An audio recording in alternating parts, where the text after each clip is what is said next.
జగన్మోహన్ రెడ్డి హయాంలో జరిగినటువంటి దేశంలోనే అతిపెద్ద లిక్కర్ స్కామ్కు సంబంధించి మరొక కీలక అప్డేట్ అయితే వచ్చింది. మరొక కీలక అరెస్టు కూడా జరిగింది. దీంతో ఇప్పటి వరకు ఈ లిక్కర్ స్కామ్లో అరెస్టుల సంఖ్య 17కు చేరింది. ఇప్పుడు అరెస్ట్ అయిన వ్యక్తి ఎవరయ్యా అంటే కీలకమైనటువంటి వ్యక్తి.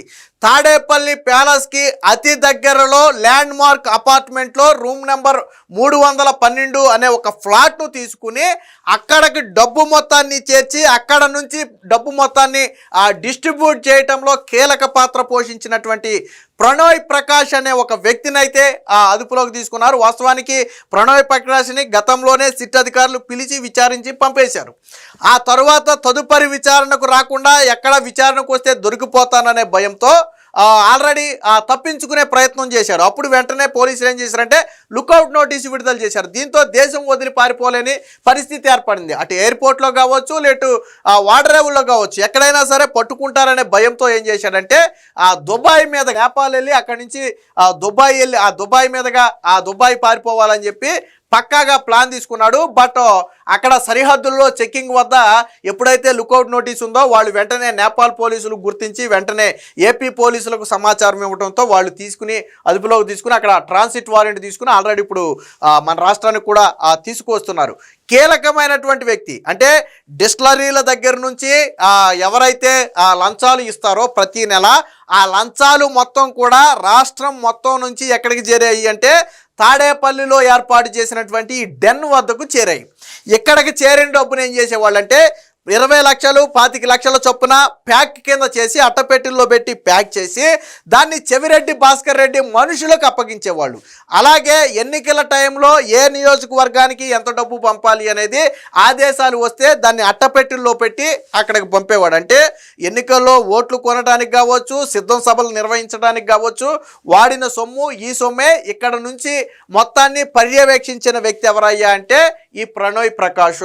సో ఇతని దగ్గర చాలా కీలక సమాచారం ఉంది. ట్విస్ట్ ఏంటంటే రాజు కసిరెడ్డి మనుషులు ఏం చేశారంటే ఎప్పుడైతే ఎన్నికల్లో వైసీపీ ఓడిపోయిందో వెంటనే ఈ వ్యక్తిని హైదరాబాదు రాజు కసిరెడ్డి ఆఫీస్ దగ్గరికి రమ్మని అతని 2 ఫోన్లు ఉంటే 2 ఫోన్లు కూడా అక్కడే తీసుకుని అక్కడే డిస్మాంటిల్ చేశారు. 2 ఫోన్లు కూడా అక్కడే ధ్వంసం చేసేసి వెంటనే ఇతన్ని దుబాయ్కి పంపేశారు. సో దుబాయ్కి పంపేస్తే సిట్ అధికారులు తర్వాత దుబాయ్ నుంచి రప్పించారు. రప్పించిన తర్వాత ఇప్పుడు మళ్ళీ కేసు కీలక సమయంలో ఉంది కాబట్టి దొరికితే ఇబ్బంది పడతాను, అరెస్ట్ చేస్తాననే భయంతో దుబాయ్ పారిపోతుంటే నేపాల్ సరిహద్దుల వద్ద పోలీసులు అయితే పట్టుకున్నారు. దీనికి సంబంధించినటువంటి వార్త కూడా వచ్చింది, ఒకసారి చూద్దాం.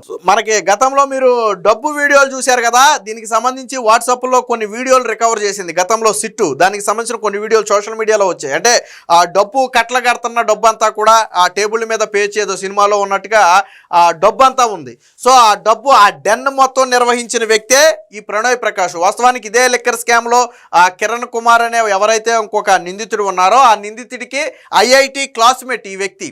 ఈ ప్రణోయ్ ప్రకాష్ అనే వ్యక్తి ఐఐటి క్లాస్మేట్. ఆల్రెడీ లిక్కర్ స్కామ్లో కిరణ్ ఉన్నాడు కాబట్టి ఒక నమ్మకమైన వ్యక్తి కావాలి అన్నప్పుడు రాజు కసిరెడ్డికి ఈ వ్యక్తిని పరిచయం చేసి ఆ తర్వాత ఈ డెన్ నిర్వహణ బాధ్యతలన్నీ కూడా ఇతని చేతిలో పెట్టారు. అంతేకాదు అటు రాజు కసిరెడ్డి ఇటు చెవిరెడ్డి భాస్కర్ రెడ్డి వీళ్ళిద్దరూ కూడా ఈ లిక్కర్ స్కామ్లో దోచుకున్న సొమ్ముతో విదేశాల్లో పెట్టుబడులు పెట్టడం కోసం అక్కడ పరిస్థితులు పరిశీలించాలని జింబాబ్వే, టాంజానియాతో పాటు దుబాయ్ లాంటి కొన్ని దేశాలకు కూడా ఈ వ్యక్తినే పంపి అక్కడ పరిస్థితులు ఏంటో చూడమన్నారు. అంటే ఎందులో పెట్టుబడి పెట్టవచ్చు, ఎలా పెట్టుబడి పెట్టవచ్చు అనేది చూడమని చెప్పారు. ట్విస్ట్ ఏంటంటే గత ఏడాది క్రితం ఇదే చెవిరెడ్డి భాస్కర్ రెడ్డి కొడుకు ఇద్దరు కలిసి ఈ వ్యక్తిని దుబాయ్లోనే ఎక్కడో కలిసి నువ్వు ఎట్టి పరిస్థితుల్లో లిక్కర్ స్కామ్కు సంబంధించి ఏమీ మాట్లాడొద్దు, ఎటువంటి సమాచారం కూడా బయట పెట్టొద్దు, డెన్ గురించి ఏమీ చెప్పొద్దని చెప్పి ఆల్రెడీ కలిసి అతనికి చెప్పి మరీ వచ్చారు. సో ఆ వివరాలు కూడా సిట్టు సేకరించింది. సో దీనికి సంబంధించిన వార్త చూస్తే మద్యం ముడుపుల డెన్ నిర్వాహకుడు ప్రణోయ్ ప్రకాష్ అరెస్టు.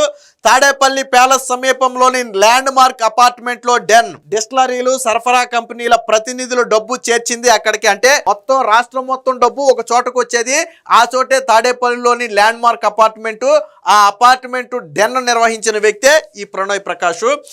ఆ సొత్తును చెవిరెడ్డి భాస్కర్ రెడ్డి మనుషులకు పంపడంలో కీలక పాత్ర. ఎన్నికల్లో వైకాపా అభ్యర్థులకు పంపించింది కూడా ఆ సొత్తే.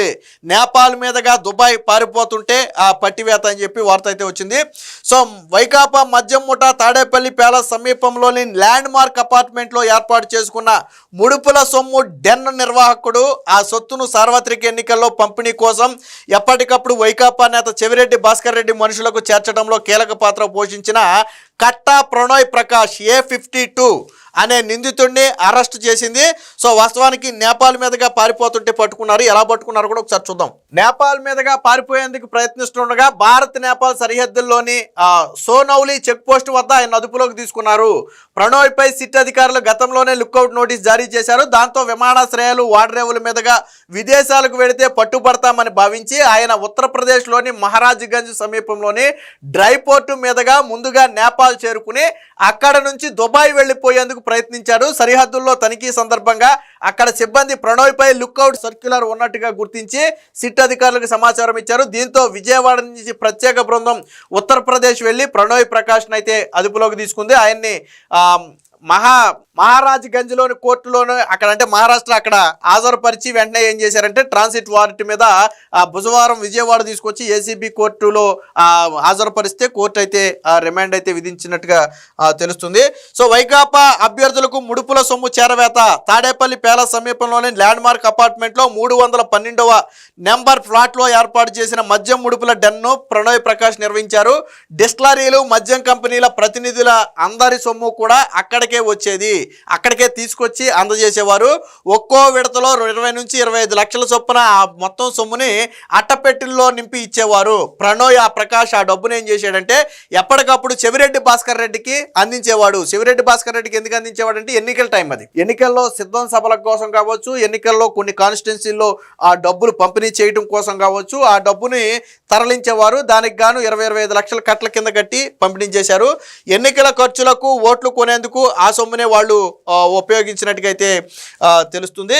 వాస్తవానికి 2024 ఎన్నికల్లో ఓడిపోయిన వెంటనే హైదరాబాద్ జూబ్లీ హిల్స్లోని రాజకసిరెడ్డి కార్యాలయానికి ఇతన్ని పిలిపించి అతని దగ్గరున్న ఫోన్లన్నీ తీసుకుని ధ్వంసం చేసి తర్వాత దుబాయ్కి పంపించేశారు. మద్యం ముడుపుల సొమ్ముతో టాంజానియా ఇనుప ఖనిజ కర్మాగారం పెట్టేందుకు యత్నించిన చెవిరెడ్డి భాస్కర్ రెడ్డి, రాజు కసిరెడ్లు అందుకు సంబంధించిన సాధ్యాసాధ్యాలపై అధ్యయనం చేయాలంటూ ప్రణోయ్ను జింబాబ్వే, టాంజానియా, జాంబియా తదితర దేశాలకు పంపించారు. వాస్తవానికి ఇనుప ఖనిజాల మీద వాళ్ళు పెట్టుబడి పెట్టి అక్కడ ఒక ఐరన్ ఓర్ లాంటిది ఏర్పాటు చేయాలని వాళ్ళు భావించారు.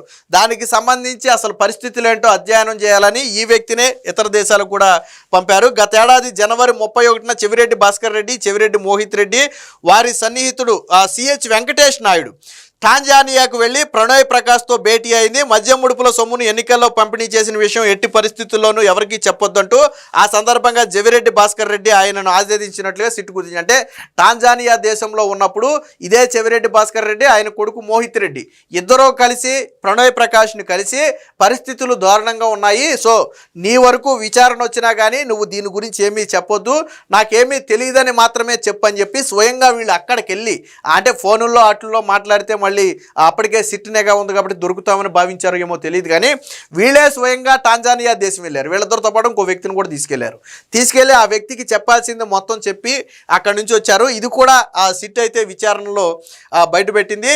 సో ముడుపులు చెల్లించిన సంస్థలకు బ్రాండ్లు అమ్మేలాగా అంటే వాస్తవానికి ఈ వ్యక్తి ఎవరంటే ఈ కిరణ్ కుమార్ రెడ్డి అనే వ్యక్తికి ఐఐటి క్లాస్మేట్. సో ఆయనకి సంబంధించిన డీకార్ట్ లాజిస్టిక్స్ ఆపరేషన్ మేనేజర్గా పనిచేసేవాళ్ళు. 2019లో వైసీపీ అధికారంలోకి వచ్చిన తర్వాత రాజకసిరెడ్డి ద్వారా కిరణ్ కుమార్ రెడ్డి ఫీల్డ్ మానిటరింగ్ ప్రాజెక్టును ప్రణోయ్ ప్రకాష్కి అప్పగించారు. సో అప్పటి నుంచి వీరి బంధం కూడా మొదలైంది.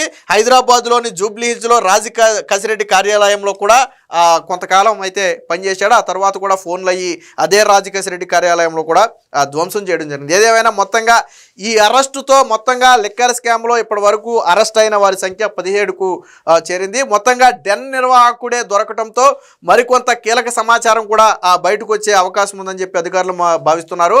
ఎప్పుడైతే ప్రణోయ్ ప్రకాష్ దొరికిపోయాడన్న వార్త ఉందో అది చెవిరెడ్డి భాస్కర్ రెడ్డి వర్గీయుల్లో కావచ్చు, జగన్మోహన్ రెడ్డి వర్గీయుల్లో కావచ్చు తీవ్ర ఆందోళన రేపుతుంది. ఎందుకంటే ఇప్పటికే కేసు పీక్ స్టేజ్లో ఉంది. కోర్టులు సైతం నేరారోపణ చాలా తీవ్రంగా ఉందని వ్యాఖ్యానించే రాజకసిరెడ్డికి అసలు బెయిల్ ఇచ్చేందుకు హైకోర్టు కానీ సుప్రీంకోర్టు కానీ అంగీకరించలేదు. అలాంటి సమయంలో ప్రణోయ్ ప్రకాష్ దొరకటం అనేది వారికి మింగుడు పడని అంశంగా మారింది. దీంతో కేసు మరింత బలంగా మారే అవకాశం ఉందని చెప్పి వైసీపీ వర్గాల్లో అయితే వణుకైతే మొదలైంది. ఏది ఏమైనా మొత్తంగా లిక్కర్ స్కామ్ కేసు అనేది వేగంగా ముందుకెళ్తుంది. ఖచ్చితంగా ఇది వైసీపీ నాయకుల మెడకు ఉచ్చుగా మారే అవకాశం అయితే కనపడుతుంది.